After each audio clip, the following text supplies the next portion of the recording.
Good morning. Welcome to what I was going to call a devotion, but I've decided to change it this morning and call this time of questioning. My mother tells me when I was a toddler, I used to ask questions all the time.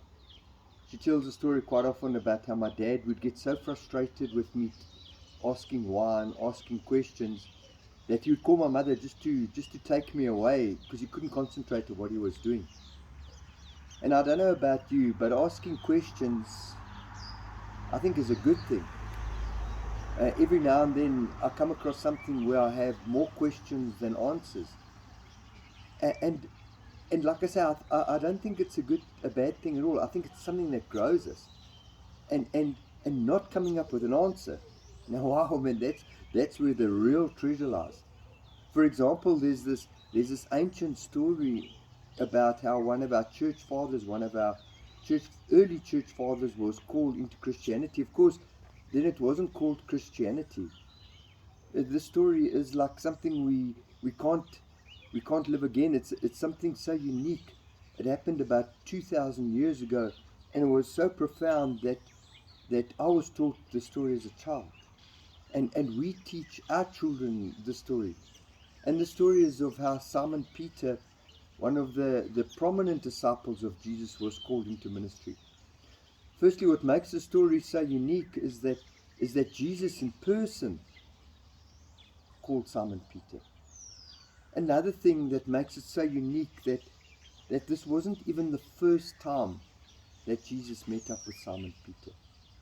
Jesus, Jesus, we read, had dinner with Simon at his place. And there Jesus healed Simon's mother-in-law. I mean, it was only later that Simon finds himself on his fishing boat with Jesus. And Jesus, the carpenter, I must remind you, the carpenter is telling Peter where to fish. And the fishing net is so filled with fish that another boat has to come and help them to land this catch. And it's only after this encounter that Simon goes up to Jesus and admits that he's a sinner, and Jesus would do well just to let him be. And Jesus' response, well, in Matthew 5, verse 10 and 11, Jesus said to Simon, "Don't be afraid. From now on you will catch men." So they pulled their boats up on the shore, left everything, and followed him. And my tendency to ask questions just flares up again. It flares up. Why did Simon not follow Jesus after Jesus healed his mother-in-law? After Jesus healed his mother-in-law. Why did Simon listen to a carpenter on where to fish? And the good question, the deep question is, why did Jesus come back a second time to perform a miracle in front of Simon? And I struggle with this list of questions, and the questions goes on and on. But then I start asking deeper questions. Was Simon Peter so special that he got a chance again? Or does this apply to all of us? And the problem with asking so many questions is that I don't get answers as quick as I get questions. And this is what keeps me going.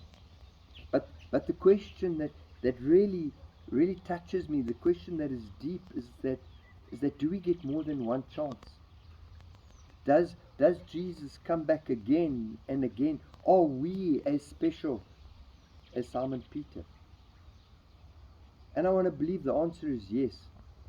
We are given chances again and again. Any time in our life, any time in your life, you can come to Jesus and say, "Jesus, I want to start a relationship with you. I know you've given me so many chances, I can't even count them all. And I turned you away each time, but now I'm ready." And Jesus will say, "Don't be afraid. Follow me." Any time in our lives we can get to that point and say, "Jesus, I've messed it up. I've messed up this grace so properly. I've tried to fish all the time by myself, and I've ignored you. But now please take over." And Jesus would gracefully say, "Here, let me help you." I don't know where you are in your life not now, But I want to remind you that we are given chances again and again and again because we are special and you are special. I hope that asking questions leads you to depth, even though there are some questions that don't get answered. And I hope that second chances and repeated chances is what you realize you have. And may you realize that you are special and that you will get given a chance again and again in life. And it's never too late to turn around and say, okay, I'm ready. May you get to that point where you turn to Jesus and hear and say that you're ready and hear that loving, kind response. Until we meet again, may you keep asking questions. Amen.